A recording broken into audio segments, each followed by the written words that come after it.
This is the most popular retro handheld on Amazon. Thousands and thousands of people got one of these things. And I want to know, why? Why did they do it? Why? Tell me, damn you! Why does everyone love you so much? What do you have that I don't? Oh, right. You have games. Yeah, okay, that's fair.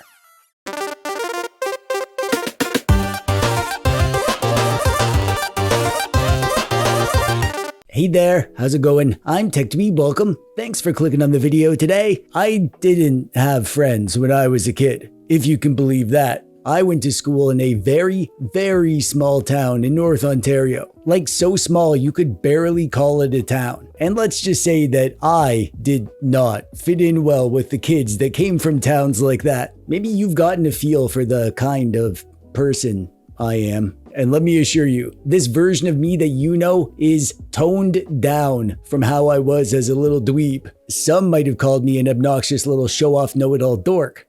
Actually, all of them would have called me that. And they did. Which brings me to the point of my trauma dump. I was never the most popular kid. Quite the opposite. But as a keen observer of popular people, one thing that I've learned about them is that sometimes they're popular for good reasons because they're awesome and everyone likes them, and sometimes they're popular for bad reasons, like they're sociopathic bullies that manipulated their way to the top. Definitely don't know anyone like that. So something being popular doesn't tell you if it's good or not, is my point, that I could have said in 4 seconds. Every now and then I go to Amazon and I search for retro handheld because that's how I like to party on Friday nights, mostly just to get a feel for what's available and what normies are likely to come across. And for the past however many weeks, this R36 Max has frickin' dominated the search results. Like half the search results are for this thing, including the top 3 most popular retro handhelds on Amazon.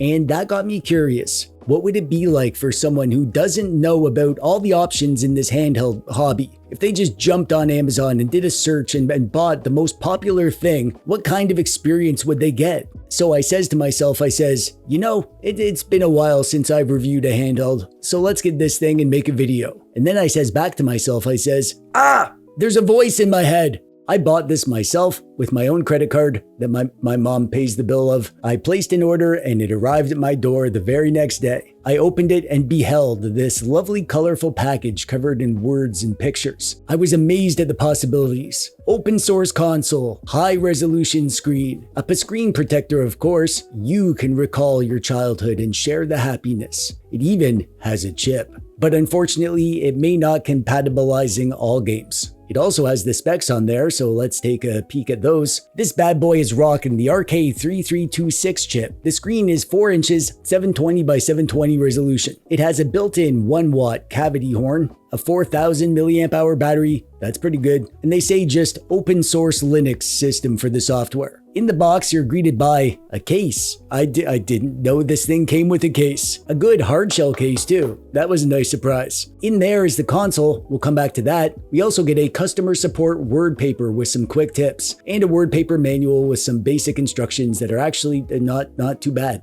And a USB-C charging cable and a screen protector. This is actually a good bit of extra stuff for a cheap handheld. Oh, and speaking of the price, most of the listings on Amazon are around $50, but I found a few for $40. And you can even get it cheaper on AliExpress, closer to $30 over there. I'll toss some links down in the thingy below if you're interested in picking one up. On the front, we have that big old square screen and a D-pad in the upper position, left stick in the lower position, some plastic holes in the middle, and a spinny little function button. Start and select, face buttons up here, and a right stick down here. On the right, we got volume up and down and the TF1 slot. On the left, we have power and reset and the TF2 slot. Underneath, we have dual downward firing speakers. Boo! And a USB-C hole for OTG stuff and a headphone hole. Yay! And another USB-C hole for charging. Nothing up top. Around back, we have bumpers and triggers and some big curvy butt cheeks. In terms of how it looks and feels, let's get some of the unique design decisions out of the way. First of all, we have some holes here in the middle that I think are supposed to represent a soccer field, which makes sense, sorta, because this button here I think is a soccer ball. but it's also like a fidget toy. You can spin this little guy. At first I was like, man, that's stupid. But after using this, I'm kind of ashamed at how often I spin this little ball. Also, the start and select buttons are in the shape of hearts. That's a choice. And the face buttons are square. Well, not square, more like half square, half circle. And these butt cheeks, man, these are here to add ergonomic grips, obviously. However, the device is not nearly big enough to warrant their size and shape of hump. And my fingers are always hunting around back to try to find a good position. The ergonomics aren't bad, they're just a bit weird, and I kind of wish it was just flat. However, overall, I'm actually pretty impressed with the quality of this thing. It's not going to blow you away, but for $40 or whatever, this feels a lot better than I expected it would. Weird design decisions aside, I think anyone who got one of these would be pretty happy with the quality. One thing I'm not quite sure about is these humps. I'm pretty sure this will make it a good bit less pocketable. Let's get my pocket test guy Temp in here to give it a go. Yep, I'm here. Pocket test guy at your service. Pocket test guy Temp. Yep, just a temp. You made sure that everyone knows I'm a temp all the time. You tell them, well, it's nothing personal. I just want to be accurate. I don't want to have any HR issues or anything. What do you mean? We have an HR department?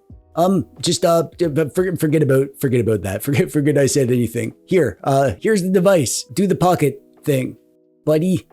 Oh, okay. So yeah, the R36 Max is pretty big, as the name implies, and yeah, those ergonomic humps around back do make this quite a bit less pocket friendly than it would be otherwise. It's also pretty big. I wouldn't carry this around all day in there, but you can put it in the pocket if you needed to in a pinch. I'm feeling like this deserves 5 out of 10 for pocketability. It's not terrible, but it's not very good either. Okay, good. Thanks. Now go take the rest of the day off, buddy. You've earned it. Oh, okay. That's nice of you, TechDweeb. Yeah, just get out of here. Quickly. Right. Okay. Bye everyone. Bye. The controls feel pretty good. The buttons are a bit on the stiff side, but not as stiff as the previous generation R36S and the R36H. I don't like how loud the clicky bumpers and triggers are. However, L1 and R1 are quite a bit more quiet than L2 and R2. So you can mostly use the bumpers for gaming, and it's not as loud as it would be if you use the triggers. The D-pad quality is, it's okay. It's a little bit awkward to hit the diagonals, but not too bad. I got used to it pretty quick, and I can pull off my special moves in fighting games but pretty consistently. The analog sticks aren't great. There's a bit of cardinal snapping, and they don't have super accurate high quality inputs or anything. But again, yeah, they're not too bad. You can use them. And overall, I'm kind of impressed at the controls. I came to this from the R36S, which I did not like, and I was expecting the worst. I didn't get the worst. I got fine, which is the next best thing to good. The screen is weird. It's a square screen. That's not normal. Usually these cheap retro handhelds have a 4x3 screen. Some of them do have square screens, but they are pretty rare in the hobby. But here's the thing, you can do some really cool stuff with the square screen. Like Game Boy and Game Boy Color, obviously. Those were more squarish systems, and they are nice and big and squarish on a device like this. Also, Nintendo DS. You got the big 4x3 Nintendo DS screen up top, and there's enough space below to have the second screen, kind of smaller. Obviously not ideal, but it's better than it is on 4x3 devices. And vertical arcade games, of course. Shoot 'em ups. On 4x3 devices, you usually want to rotate the thing and play with the device on its side, like a weirdo. But this thing is weird by default, so you don't need to rotate nothing. Also, many retro systems were designed with 8:7 aspect ratios, like NES and Super Nintendo and TurboGrafx-16 because of the square pixel thing. Those systems can take up more screen real estate on this R36 Max than the true 4x3 stuff. The true 4x3 stuff is still great on here though. It's a little bit weird looking, having black bars above and below, but it's not too bad, and the 4x3 stuff is just as big on here as the 3.5-inch screen devices, so you're not missing out on any image size. And you actually get a higher resolution here with 720 horizontal pixels instead of 640. So you get more scaling options for pixel stuff and crispier 3D stuff. Even PSP isn't terrible on here. If you can get over the fact that you're not using a good chunk of the screen, these games still look just fine on here, as long as you don't go stretching them to full screen. You monster.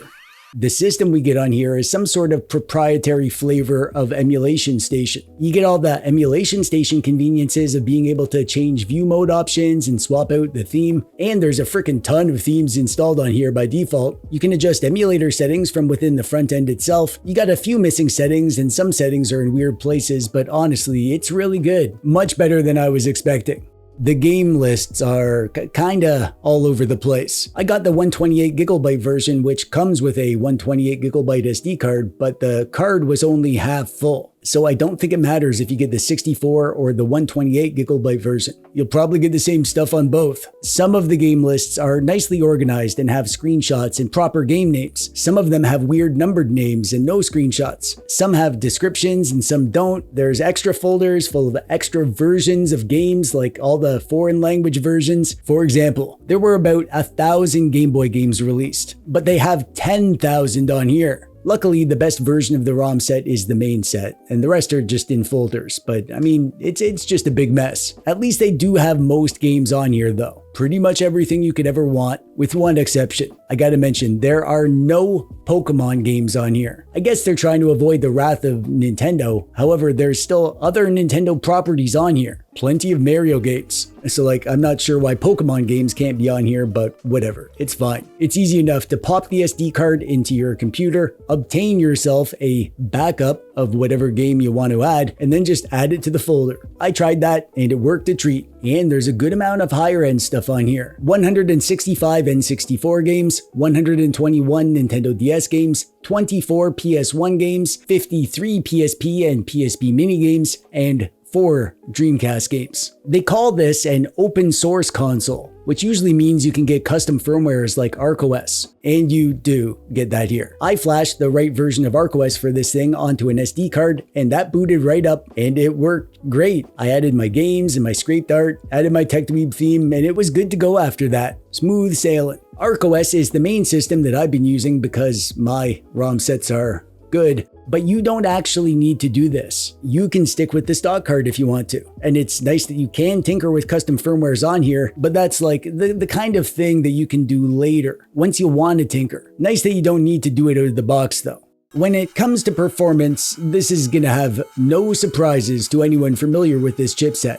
The RK3326 chip is an older chip that has been used in dozens and dozens of devices. Everybody knows how it works. There's no new performance or anything here. In layman's terms, on the R36 Max, you can run all the older stuff. All the 2D retro stuff will run with no problems. All the arcade and NES and Super Nintendo, Sega Genesis, Game Boy Advance, all that stuff will run with no problems at all. And we have enough power to do some lightweight shaders on here. You know, if you want your screen to look like a authentic LCD or a CRT display or whatever. You'll also get all the PS1 games. You shouldn't have any performance issues there. Every single game should run fine. And most Nintendo DS games should run well. Nintendo 64 is where things start to get kind of hit or miss. Same thing with PSP and definitely Dreamcast. Lots of games will work, but lots won't. Or at least you'll need to get into the settings and try different backends and emulators and stuff to try to get them running well. The 2D stuff should be fine, but the 3D stuff is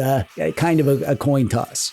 When I bought this, I didn't expect surprises. And some stuff was exactly how I thought, but there were indeed some surprises, and most of them were really good. But the idea was, we're seeing what it's like for someone who goes to Amazon and gets this. This is the most popular retro handheld on the platform right now, so I kind of wanted to experience what it would be like to actually buy one myself and have it show up at my door and just use it. And I gotta say, someone getting one of these, whether they get it because they saw some TikTok or because they saw that it was the most popular, whatever the reason, this is a pretty darn good emulation experience. It's big and comfy, it plays stuff, it has a square screen, which is cool for lots of stuff. If I was on a super tight budget, or if I didn't know any better, I could be a happy gamer with one of these. It's nice for the price, is what I'm saying. Nice for the price. Nice for the price. Nice for the price. Nice for the price. Nice for the price. Nice for the price. Nice for the price. Nice for the price. Anyways, that's it. That's the most popular handheld on Amazon, reviewed by the least popular dork in the schoolyard. Click the thumbs up button if you like the video and click subscribe and something notification, YouTube stuff or whatever. I'm TechDweeb. Thanks for watching. Bye-bye.